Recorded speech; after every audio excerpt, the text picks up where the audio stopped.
Lima wanachukua vitendo rahisi.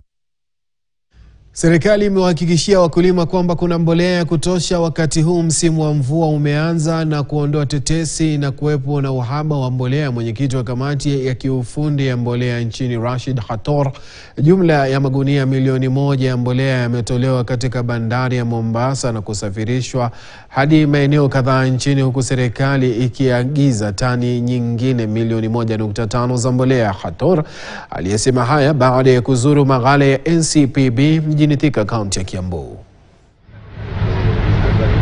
Nataka tu Mungu awabariki, upate mvua mzuri na ile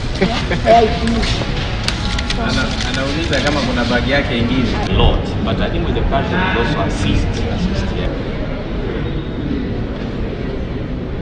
Kila gala ambalo liko sehemu ya karibu na Nairobi pamoja na hii sehemu ya kati inapata mbolea kwa sababu wakulima wamejitokeza kwa wingi. So hatutakuwa na wasiwasi sana ya kwamba kutakuwa na upungufu. Najua pia mtaniuliza, wengine wanasema ya kwamba labda ameandikiwa achukue magunia 300 ama 200, lakini anaambiwa kwa leo achukue mbolea gunia 100 ama 200. Ni kwa sababu magala yetu hayawezi kubeba zaidi.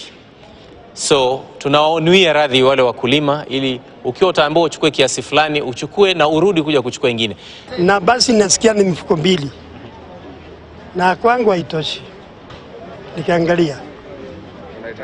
Lakini unajua tukipata kama mgao yani kwa kila mtu apate moja, ingawa kila mtu tupate kila mtu, juu ni mfumo wa mvua, tafurahia.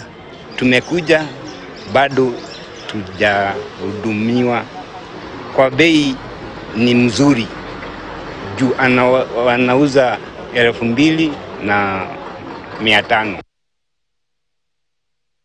Kampuni ya sukari ya Sony imezindua mpango wake wa mwaka 2025-2029 ambao lengo lake ni kuongeza uzalishaji wa miwa hadi tani 635 kutoka tani 400. Mkurugenzi